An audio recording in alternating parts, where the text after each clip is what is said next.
దేవునికి స్తోత్రం కలుగుగాక. ప్రార్థించుకొని వాక్య భాగంలో ప్రవేశిద్దాం. పరలోక బంధువుల మా తండ్రి, సాయంకాల సమయంలో ప్రభువా ఈ వాక్యం మేము ధ్యానించుకుంటుండగా కృప చూపినట్టు సహాయం చేయండి. ఈ వాక్యం మాకు అందించండి. మీ ఆత్మాభిషేకంతో మమ్మల్ని నింపి ప్రభువా ముందుకు నడిపించి ఈ వాక్య భాగం అనేకులు విస్తరించినట్టు కృప చూపినట్టు సహాయం చేయండి. యేసు క్రీస్తు ప్రభు పరిశుద్ధ నామమున ప్రార్థించుచున్నాం తండ్రి, ఆమేన్. ప్రియమైనటువంటి దేవుని బిడ్డలారా, వాక్యంలోకి ధ్యానించుకుంటున్నాం. మనం పరిశుద్ధ గ్రంథం నుంచి లూకాసు వార్త 8వ అధ్యాయము 40వ వచనం నుంచి మనం ధ్యానించుకున్నాం. 40వ వచనం నుంచి 56వ వచనం వరకు ధ్యానించుకున్నాం. ప్రియమైనటువంటి దేవుని బిడ్డలారా, లూకాసు వార్త 8వ అధ్యాయము 40వ వచనం నుంచి ధ్యానించుకున్నాం. జనసమూహము ఆయన కొరకు ఎదురు చూచుండెను కనుక యేసు తిరిగి వచ్చినప్పుడు వారు ఆయన్ని చేర్చుకొని, అంతటా ఇదిగో సమాజ మందిరపు అధికారి అయిన యాయీరు అప్పుడు వచ్చి యేసు పాదం మీద పడి ఇంచుమించు 12 ఏళ్ల నుండి గల తన ఒక్కతే కుమార్తె చావ సిద్ధం కావడం కనుక తన ఇంటికి రమ్మని ఆయనను బతిమాలుకొనెను. ఆయన వెలుచుండగా జనసమూహము ఆయన మీద పడుచుండేది. అప్పుడు 12 ఏళ్ల నుండి రక్తస్రావ రోగం గల యొక్క స్త్రీ ఎవరి చేతనైనా స్వస్థత నొందనిదై ఆయన వెనుక వచ్చి ఆయన వస్త్రం చెంగు ముట్టెను. వెంటనే ఆమె రక్తస్రావం నిలిచిపోయాను. నన్ను ముట్టినది ఎవరని యేసు అడుగుగా అందరూ మేము వెనుకమన్నప్పుడు పేతురు ఏలినవాడా జనసమూహాన్ని కిక్కిరిసి నీ మీద పడుచున్నారనగా యేసు ఎవడో నన్ను ముట్టెను, ప్రభావం నాలో నుండి వెళ్ళిపోయినదని నాకు తెలిసినదనను.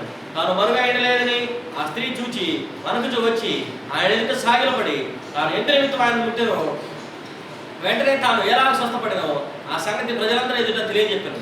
అందుకు ఆయన, కుమారి నీ విశ్వాసం నేను స్వస్థపరచను, సమాధానం గలదానమై పొమ్మని ఆమెతో చెప్పాను. ఆయన ఇంకా మాట్లాడుతుండగా సమాజ మందిరపు అధికారి ఇంటి నుండి ఒకడు వచ్చి నీ కుమార్తె చనిపోయినది, బోధకుని శ్రమ పెట్టవద్దని అతనితో చెప్పాను. యేసు ఆ మాట విని భయపడవద్దు, నమ్మిక మాత్రం ఇచ్చుము, ఆమె స్వస్థపరచబడని అతనితో చెప్పి ఇంటికి వచ్చినప్పుడు పేతురు, యోహాను, యాకోబు అను వారిని ఆ చిన్నదాని తల్లిదండ్రులను తప్ప మరి ఎవరిని ఆయన లోపలికి రానియలేదు. అందరూ ఆమె నిమిత్తం ఏడ్చుచు రొమ్ము కొట్టుకొచ్చుండగా ఆయన వారితో, ఏడవవద్దు, ఆ చిన్నది నిద్రించినదే కానీ చనిపోలేదని చెప్పాను. ఆమె చనిపోయినని వారు ఎరిగి ఆయన ఆభాషించిరి.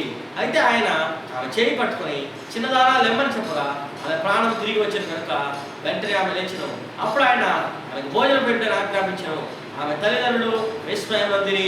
అంతటా ఆయన జరిగినది ఎవరితో చెప్పవద్దని వారికి ఆజ్ఞాపించాను.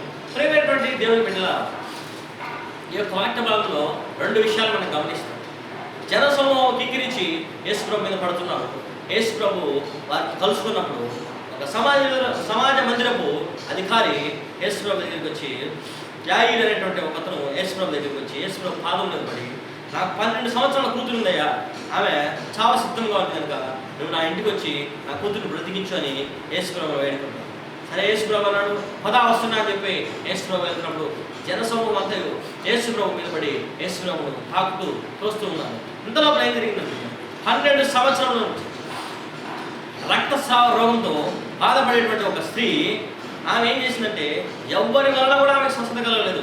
ఎంతో మంది వైద్యులకు చూపించుకుంది, ఎంతో మంది దగ్గర ఎంతో వైద్యులు ఎంతో డబ్బు తీసుకున్నారు. కొంతమంది చిట్కా వైద్యం చెప్పింటారు, కొంతమంది మామూలు వైద్యం చేసింటారు, రకరకాల మందులు వాడింటుంది, రకరకాల పరిస్థితులు ఆమె ఎదుర్కొంది. అనేకమైనటువంటి బాధతో అవమానంతో కృంగిపోయిన పరిస్థితులు వచ్చి యేసు ప్రభు వస్త్రపు చెంగు ముడితే నేను బాగుపడతాను అనుకుని వచ్చి యేసు ప్రభు వస్త్రపు చెంగు ముట్టింది. వెంటనే వస్త్రపు చెంగు ఆమె తాకిన వెంటనే రక్తస్రావము నిలిచిపోయింది. ప్రియమైనటువంటి సహోదరులు చూడండి, ఈ క్షణంలోనే యేసు ప్రభు ఎవరో ముట్టారని చెప్పి యేసు ప్రభు అడగడం మనం గమనిస్తున్నాం. అప్పుడు పేతురు అంటున్నాడు, ఇంతమంది జనాలు నీ మీద పడుతుంటే ఎవరో ముట్టారని ఎలా అడుగుతున్నావు ప్రభు అని చెప్పి పేతురు యేసు ప్రభు అడిగినప్పుడు యేసు ప్రభు అంటున్నాడు, ఎవరో నన్ను ముట్టను, ప్రభావం నాలో నుండి వెళ్ళిపోయిందని నాకు తెలిసిపోయింది. ఎవరో నన్ను ముట్టారు, ప్రభావం నాలో నుండి వెళ్ళిపోయింది నాకు తెలిసిందని. తాను మరుగైన లేదని ఆ స్త్రీ చూచి వరకు వచ్చి ఆయన ఎదుట సాగిలపడి తాను ఎందు నిమిత్తం ఆయన ముట్టను, వెంటనే తాను ఎలా స్వస్థపడినో ఆ సంగతి ప్రజలందరూ ఎదురు చెప్పారు. ప్రియమైనటువంటి సహోదరులు, ఈ స్త్రీ రక్తస్రావ రోగం కలిగినటువంటి స్త్రీ ఆ ముట్టినటువంటి వెంటనే స్వస్థపరచబడిందని ఆ ప్రజలందరూ ఎదుట సాక్ష్యం చెప్పినట్టుగా చూస్తున్నాం. ప్రియ సహోదరులు, ఈరోజు నీ జీవితం నా జీవితం రక్షణ పొందింది. యేసు ప్రభు శిలువలో కాల్చిన రక్త దారాల ద్వారా మన పాప క్షమాపణ లభించింది. ఎన్నో ఆశీర్వాదాలు ప్రభు వల్ల పొందుకున్నాం. కానీ చెప్పడానికి మనం ముందు రావట్లేదు. కానీ ఎంతో భయంకరమైన వ్యాధి, రక్తస్రావ రోగం, బయట చెప్పుకోలేనటువంటి సిగ్గుతో చెప్పుకోలేనటువంటి పరిస్థితిలో కూడా ఆ స్త్రీ అందరి ముందు యేసు ప్రభు చేసిన అద్భుత కార్యాన్ని సాక్ష్యం ఇచ్చింది. ఒక స్త్రీ నోరు తెరిచి సాక్ష్యం ఇచ్చింది. ఒక స్త్రీ నోరు తెరిచి యేసు ప్రభు చేసిన అద్భుతాలు చెప్తుంది. నీవు దమ్ముగా ఉంటే ఎలా సహోదరుడా సహోదరి యేసు ప్రభు చేసినటువంటి కార్యములను అనేక మందికి వివరించవలసిన బాధ్యత కలిగిన యేసు ప్రభు చేసినటువంటి మహా కార్యములను అద్భుత కార్యములను నీ జీవితంలో ప్రభు చేసినటువంటి రక్షణ కార్యాన్ని అనేక మందికి చెప్పవలసినటువంటి వాడు సహోదరుడా సహోదరి. కానీ ఇక్కడ 2 విషయాలు గమనించాలి. ఈ స్త్రీ చూడండి, యేసు ప్రభు వస్త్రపు చెంగు ముడితే బాగుపడతాడు అని విశ్వసించి వచ్చి ముట్టింది, స్వస్థత పొందింది. విశ్వాసము వెల్లడవుతుంది. ఆ స్త్రీ విశ్వసించిన విశ్వాసం ఎంత గొప్పది చూశారా ప్రియమైన సహోదరుడా సహోదరి. విశ్వసించిన సహోదరి, విశ్వసించిన స్త్రీ యేసు ప్రభు వస్త్రపు చెంగు ముట్టి బాగుపడింది.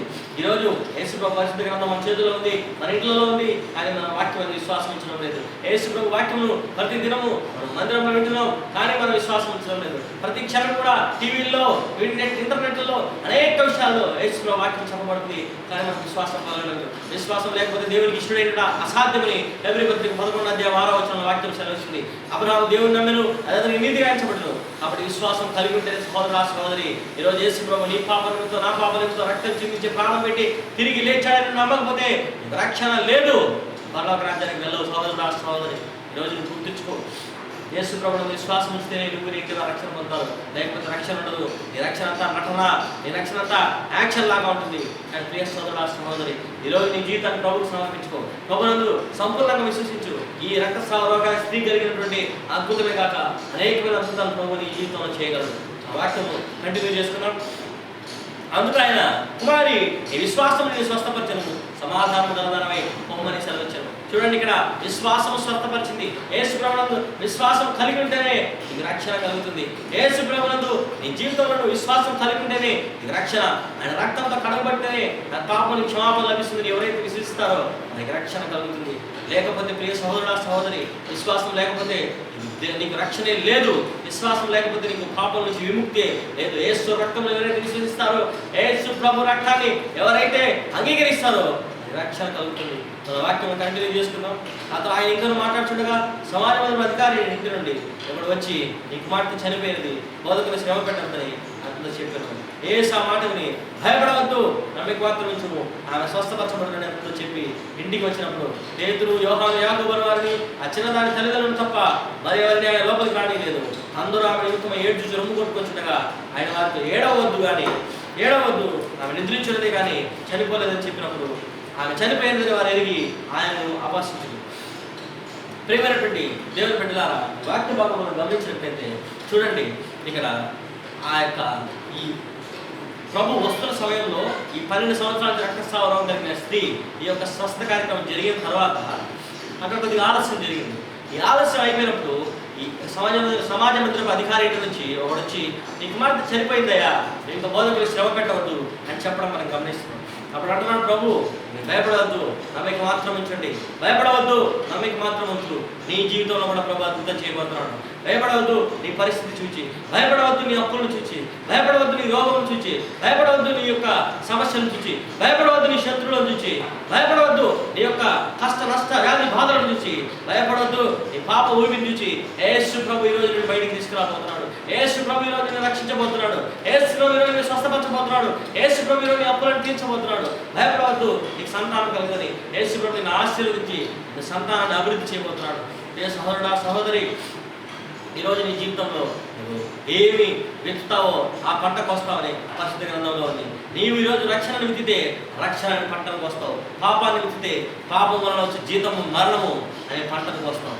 రక్షణను రక్షింపబడితే జీవం అనే పంటకు వస్తావు. పాపాన్ని విత్తితే మరణం అనే పంటకు వస్తావు. ఈరోజు నువ్వు ఏమి విత్తాలనుకుంటున్నావో నీకు నువ్వు నిర్ణయించుకో. రక్షణను పొందాలంటే యేసుక్రీస్తు ప్రభు రక్తంలో కడగబడు. యేసు ప్రభువా నా పాపాలను క్షమించి నీ రక్తంలో కడిగని నువ్వు అడిగినట్టయితే యేసుక్రీస్తు ప్రభు తన రక్తంలో కడిగి పాపం నుంచి విడిపిస్తాడు. లేదా నువ్వు పాపంలో ఉంటే మరణము నిన్ను ఏలుతుంది.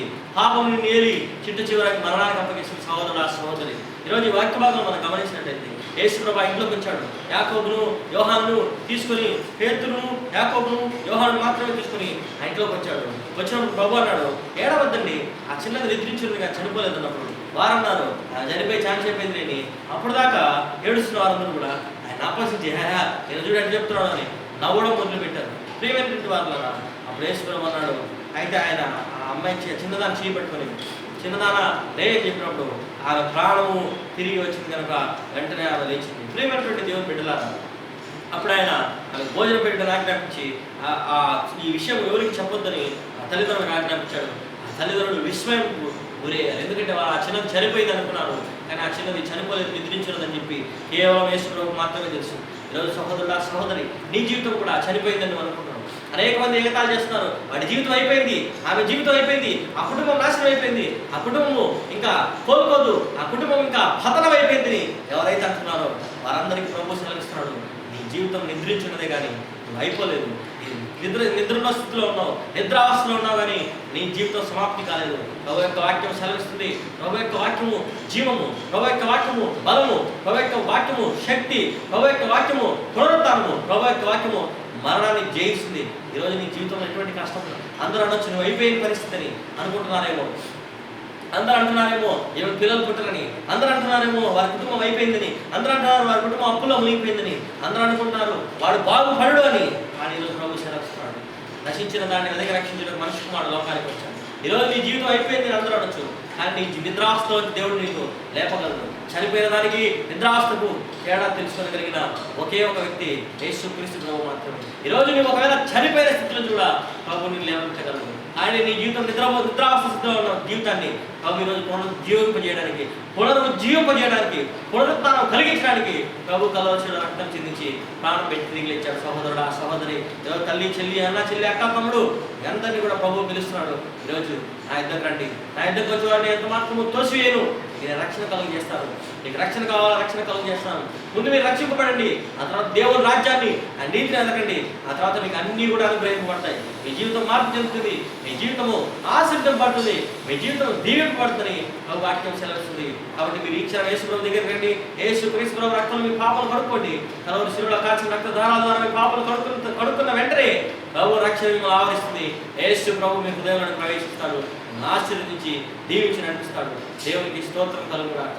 ప్రార్థించుకున్నాం. పరలోకమందున మా తండ్రి, ఈ వాక్యం ఆశీర్వదించి దీవించి నడిపించి సర్వ సమృద్ధి అయిన ఆశీర్వాదాలతో ప్రభు అనేక మందికి వాక్యం విస్తరించినట్టు 700 ఆశీర్వదింపటకు ఆ జీవితాలను మార్చుకుంటే కృప చూపినట్టు సహాయం చేయమని యేసు క్రీస్తు ప్రభు పరిశుద్ధ నామమున ప్రార్థించున్నాము తండ్రి. ఆమేన్.